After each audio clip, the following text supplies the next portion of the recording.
Hola, molt bon dia a tothom. Moltes gràcies per estar aquí en aquesta 25a jornada de reflexió del Consell Escolar de Catalunya. Saludo amb especial afecte a la honorable senyora Irene Rigau, consellera d'Ensenyament, a les directores i directors generals i territorials del Departament d'Ensenyament, autoritats, membres del Consell Escolar de Catalunya, mares i pares, professors, alumnes, representants d'entitats, senyores i senyors, benvolguts tots. Avui tenim aquesta jornada, aquesta 25a, que com poden veure la tenim amb un marc esplèndid, de l'Auditori del Conservatori del Liceu. Aquí agraeixo moltíssim la seva col·laboració i en especial a la seva directora general, la senyora Maria Serrat, i al seu equip. Moltes gràcies per donar-nos totes les facilitats per estar aquí en aquest lloc tan adient. Si en aquesta intervenció meva, que intento presentar una miqueta la jornada i fer alguna reflexió sobre aquests temes, doncs si ara estiguéssim a punt d'escoltar una audició musical, doncs estarien acostumats que algú digués desconnectin els mòbils, facin el favor de posar-los com a mínim en silenci o bé els apaguin directament. La gent ja no els apaga normalment, sinó el que fa és posar-los en silenci, perquè d'alguna manera es considera que no és només la comunicació telefònica el que tens amb un mòbil, sinó unes possibilitats d'altre tipus, que són possibilitats de rebre informació, de capturar informació de l'entorn, etc. I això és una cosa que no es pot negar-se fàcilment. És a dir, si diguéssim, escolti, deixin els mòbils a l'entrada, aquí o a qualsevol lloc, doncs segur que hi hauria molta gent que rebel·laria perquè consideraria que no és oportú que els mòbils hagin de quedar-se a l'entrada. Tothom accepta el dret a respectar l'acte comunicatiu, però d'entrada es considera que aquesta és una eina personal que d'alguna manera és com deixar les claus de casa, no les deixaríem a l'entrada tan fàcilment. Doncs, d'alguna manera, aquesta idea que estem davant d'una eina que va més enllà de la comunicació telefònica i verbal, que ja és un entorn de treball del qual nosaltres no volem prescindir, doncs és el que d'alguna manera dona motiu a aquesta jornada. Com que estem en aquest entorn, i suposo que vostès no apagaran el mòbil, de fet aquí es veuen les pantalles que brillen des de diversos llocs, doncs els dic que primer de tot tenim aquí un hashtag que no es veu gaire, és una llàstima, i el hashtag és el JR25CS, Jornada de Reflexió 25 del Consell Escolar de Catalunya, i la wifi la tenia apuntada en un paperet, i el paperet aquest en aquests moments no em surt, el tenia a la butxaca, no sé quina butxaca l'he posat, però bueno, en tot cas és la paraula Liceu amb fi al davant i ui al darrere. Per tant és ui, Liceu, fi. Em sembla que l'he dit bé. Fi, Liceu, ui. Perdoneu. És que tenia el paperet aquí, però no sé, potser me l'he deixat en aquella carpeta d'allà perquè no m'apareix. En tot cas, com que estarem sempre connectats, almenys una part de l'auditori, doncs aquí tenim la manera, espero que funcioni, i si no, algú, sisplau, que m'ho digui, que donaríem quina és la bona adreça. Bé, la qüestió és que la societat pressuposa la comunicació immediata, que en molt poc temps ha esdevingut una realitat generalitzada amb tot el que representa de captura de l'atenció o desviació de l'atenció i de dependència d'unes interaccions que són instantànies. Si no hi ha connectivitat ens sentim que ens falta alguna cosa, a no ser que ens sentim alliberats, que en un moment en el qual no tenim cap connectivitat, cosa que també passa. Però en general les persones necessiten connectivitat. L'entrem al demanar en un restaurant, l'entrem al demanar en un acte, i no cal veure quan sortint les persones d'un espectacle o d'un avió, doncs automàticament tothom a connectar-se. En el cas de l'avió és extraordinari de com la gent necessita entrar en el contacte. Per tant, aquesta necessitat s'ha convertit en una de les característiques de la vida actual. Aquesta jornada, aquest títol, Sempre connectats, fa 20 anys hauria sorprès, però avui dia no sorprèn ningú i perquè tothom entén el que vol dir. Tenim el dret i potser també el deure d'enviar a tothom i a qualsevol hora. I si no desconnecten el WhatsApp a la nit, doncs probablement els despertarà el sorollet aquell a les hores que correspongui. És a dir, es dona per assumit aquest dret de comunicació continuada i és una de les realitats que configura el nostre món. Llavors, aquesta realitat, d'alguna manera, és una expressió de capacitats intel·lectuals, del treball que fem amb les idees, amb la informació, la capacitat d'expressar les pròpies idees, que les expressem a través de sistemes tecnològics i, en particular, dispositius mòbils, i també de capturar la informació, sigui, per exemple, enregistrant aquesta audició, aquesta xerrada, o les que vinguin després, que seran molt més interessants, però capturem la informació i ja considerem que tenim un dret a fer-ho. Fa 3 anys vam dedicar la jornada de reflexió 22 del Consell l'impacte i la contribució de les tecnologies digitals en l'educació. Va sortir d'això un document, que el tenen a la bossa de documentació, que hem considerat que valia la pena que el tinguéssim perquè és un document ampli i prospectiu que toca molts aspectes amb una extensió relativament limitada i que diu coses que continuen sent del tot vigents i continuaran sent molt de temps.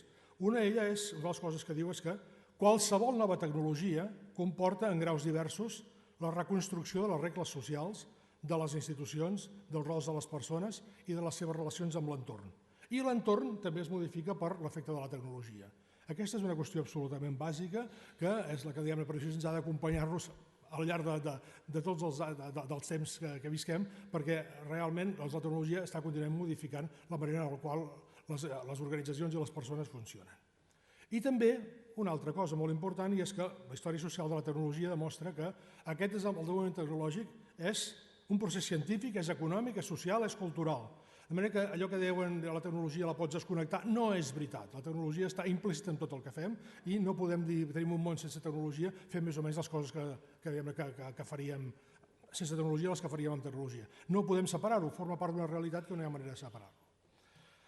Això, evidentment, impacta en la vida escolar i en aquesta línia el Consell va continuar ampliant una miqueta les seves reflexions amb la seva vocació de mirar endavant i va procedir un moment determinat a elaborar i editar un document, que és aquest document que ens plau distribuir-lo per primer cop avui aquí, les tecnologies mòbils dels centres educatius. Bé, ha estat distribuït per internet, però que el tenen en paper aquesta documentació, més en versió catalana i anglesa, editat per els serveis del Departament d'Ensenyament, a qui agraeixo la seva col·laboració en fer aquesta publicació així tan digna. I en aquest document hi ha al darrere d'aquest document hi ha unes quantes idees. Primera, que aquests canvis de les regles socials impliquen canvis de la manera de relacionar-se de les persones. I això en educació vol dir que ho hem de tenir en compte, perquè les coses que canvien la interacció entre les persones són coses importants. Les que no canvien la manera en què les persones es relacionen poden tenir una importància relativa, però les que canvien la manera de relacionar-se són realment importants, en educació i fora d'ella, però en educació especialment. Després també la idea de fer una crida a que això ho tenim aquí i que hem de reflexionar, que ho hem de tenir present, que no és un assumpte que puguem menystenir o puguem aparcar, perquè forma part de la vida quotidiana dels nens i dels joves d'una manera que els adults no coneixem i que d'alguna manera, sobretot els de la meva edat, quasi no ens podem ni imaginar. I per tant ens convé afrontar-ho per donar-li un ús responsable, positiu, orientat al coneixement i a la construcció de les personalitats. I per últim, una tercera motivació del Consell era de fugir dels enfocaments prohibicionistes. Mirin, a Espanya ha sortit comunitats autònomes que s'enorgulleixen d'haver fet per llei la prohibició de l'utilització dels mòbils a l'escola. Per llei està prohibit. Nosaltres considerem que això és una manera precisament la contrària, que s'ha d'anar en sentit contrari i que el que nosaltres hem d'intentar és que hi hagi aproximacions sensates, positives i que siguin realment constructives i beneficioses. Per altra banda, també cal dir que hi ha determinats organismes que demanen coses com aquestes, que els mòbils siguin regulats, els mòbils de les escoles, siguin regulats per una llei orgànica d'àmbit estatal. És a dir, que hi ha molta possible controvèrsia aquí al darrere.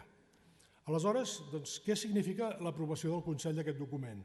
Significa que, en els termes que conté aquest document, que vostès tenen a les mans, els representants d'organitzacions ben significatives per l'educació catalana diuen que estan d'acord amb que això s'ha d'afrontar d'una manera constructiva, raonada, sensata, donant protagonisme i responsabilitat a qui l'ha de tenir, als ensenyants, als alumnes, a les famílies, cadascú en el seu àmbit, promovent entre tots un esforç de corresponsabilització. Aquest és el missatge que dona aquest document del Consell i que d'alguna manera em fa l'efecte, honestament, que ja ha servit per alguna cosa, amb la mesura que molts professionals han dit que han trobat el document útil i amb reflexions interessants.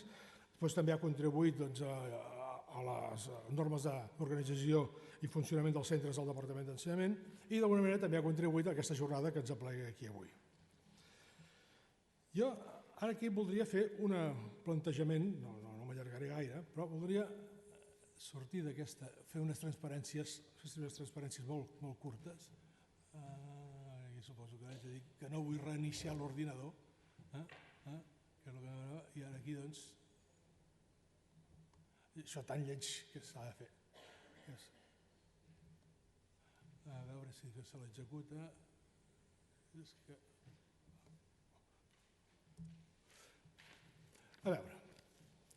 Voldria fer un per mitjà general, perquè d'alguna manera la idea crec que és una idea important a dir o a retenir, no?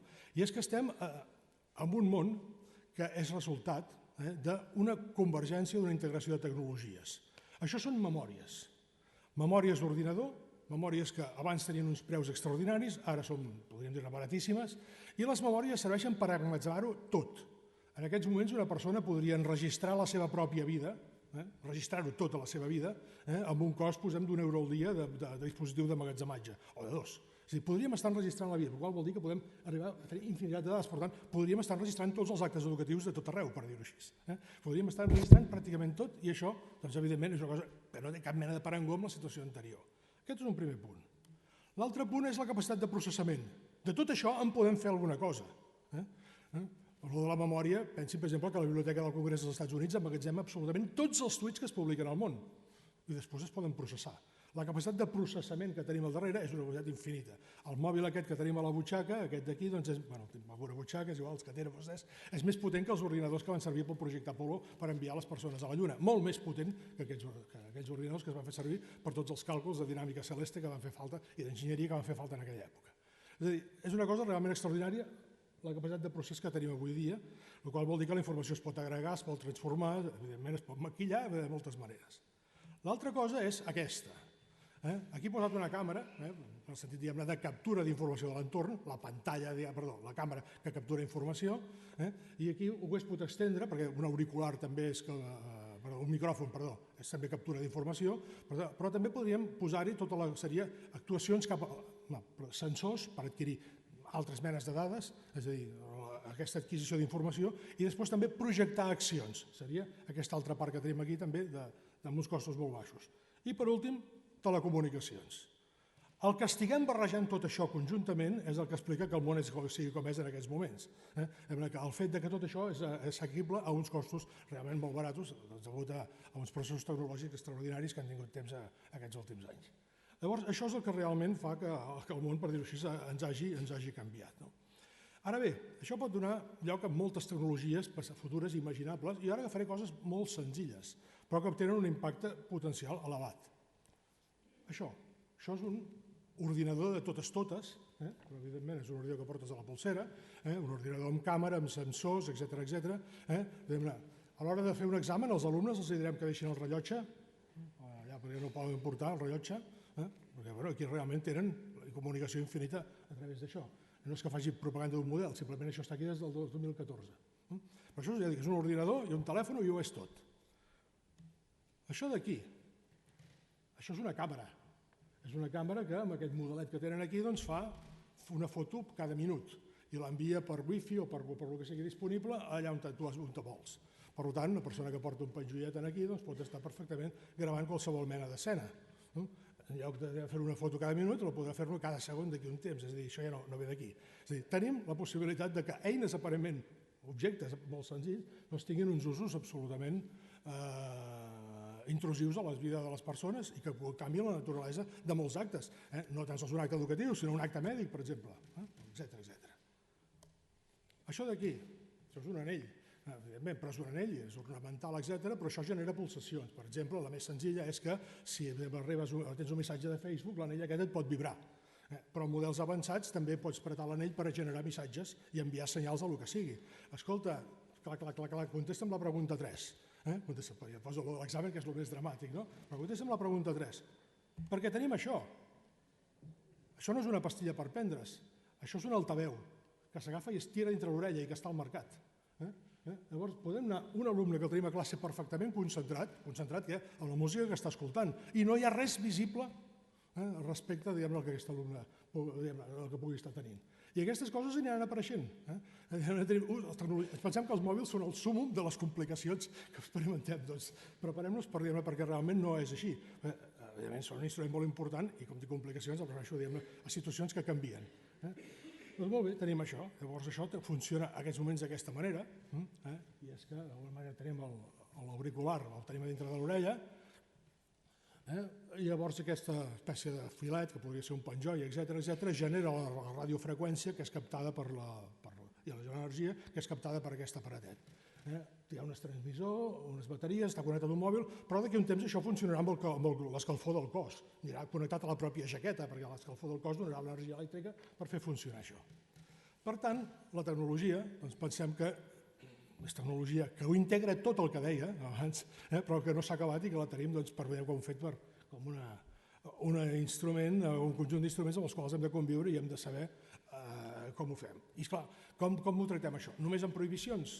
Prohibicions cada vegada més detallades, més casuístiques, més intrusives, amb amenaces de càstigs, etcètera. Aquest és un camí desitjable. He parlat de tecnologies senzilles. Si parlés de guants de dades, de realitats virtuals, si parlés d'altres coses, estaria parlant de coses molt més sofisticades. Però això són coses que, com els exemples que he triat, són els que pot portar qualsevol persona normal i corrent que tracta de manera normal i corrent a les altres. Per tant, el tema aquest no s'ha acabat, per tant, hi haurem d'anar-hi pensant. Dit això, no voldria allargar-me gaire, però sí que voldria fer una reflexió amb un pla una miqueta més general. El tema que tenim aquí és, no si mòbils, sí mòbils, no, sinó la tecnologia que tinguem ara i la que tinguem, com l'orientem? Quina filosofia, per dir-ho així, li volem donar a l'ús de la tecnologia? A finalitat de què? Al servei de què la posem? I si llavors ens posem amb l'educació, doncs podem dir, la tecnologia la posarem, grosso modo, al servei dels objectius institucionals, l'organització, el funcionament, el currículum, l'avaluació, l'administració, etcètera, o la posarem al servei de l'empoderament de les persones. Empoderar les persones, alumnes i professors, tots dos, perquè són simbiòtics a la pràctica en el funcionament al dia a dia dels centres educatius, al servei dels objectius curriculars ampliats, per donar a les persones capacitat d'exploració de l'entorn d'informació del món en el qual es troben, d'expressar les seves idees de qualsevol tipus artístiques, musicals, matemàtiques, literals, etc., expressar-les a través de les eines, la comunicació, la cooperació, l'aplicació del coneixement. És a dir, tenim com, al meu entendre, com dues grans línies. Una, objectius de les institucions i l'altra és empoderament de persones. I teòricament podrien convergir, però és difícil i s'ha de tenir una sintonia molt fina i haurem de tenir una sintonia molt fina perquè els dos objectius siguin del tot compatibles. Perquè, d'alguna manera, els objectius de gestió, per dir-ho així, acostumen a ser normalment d'una enorme importància, d'un enorme pes i acostumen a condicionar moltes vegades tot el conjunt d'actuacions. Els centres educatius treballen sota pressions, i en particular pressions externes. I jo diria, benvingudes les pressions externes en la mesura que serveixin perquè els centres no s'acomodin o que no relaxin. És a dir, una mica de pressió és bona per continuar donant servei, per descomptat. Però aquesta pressió externa ve disfressada de grans paraules moltes vegades. D'eficiència, evidentment no es pot malbaratar, i s'han d'administrar bé recursos escassos, de transparència, entesa com el compliment formal de moltes regles que teòrica signifiquen que si segueix aquells procediments les coses es fan ben fetes i llavors es pot donar compte d'elles, però no sempre és així, i després de retiment de comptes que pot tenir formes molt sensates i raonables o pot tenir formes molt intrusives. Els objectius institucionals poden anar d'alguna manera condicionats per aquests grans conceptes que ens els trobem en el món educatiu però ens els trobem en el món exterior. Els metges també els demanen eficiència, també els demanen transparència i també els demanen retiment de comptes. És a dir, tenim que les organitzacions tenen aquest tipus de tensions, aquest tipus de pressions i la tecnologia, per dir-ho així, la connectivitat permanent està en posició de fer que sigui possible el somni del control absolut. És una possibilitat real, tothom està controlat, tothom té un mòbil, per tant tothom sabem què està fent en aquell moment i es pot dir-se fins i tot deixin els mòbils connectats perquè així sabrem què estan fent vostès en cada moment. És a dir, teòricament tenim un gran hermano, teòricament o pràcticament, possible i això evidentment hem de ser-ne conscients perquè tot això s'ha de posar amb un ritme, amb una tònica de sensatesa i de viabilitat que no faci malbé l'essencial de l'acte educatiu, que l'acte educatiu l'essencial és empoderar les persones. Qui pensa que exigero, que potser sí que exigero una miqueta, també em deixo anar a vegades, però que agafi la LOMCE i que es miri l'apartat detalladíssim que fa referència als sistemes d'informació de l'Estat per controlar el sistema educatiu. Se'ls miri i llavors pensi en el que diuen i el que pot implicar el que diuen a mig termini d'uns quants anys, etc.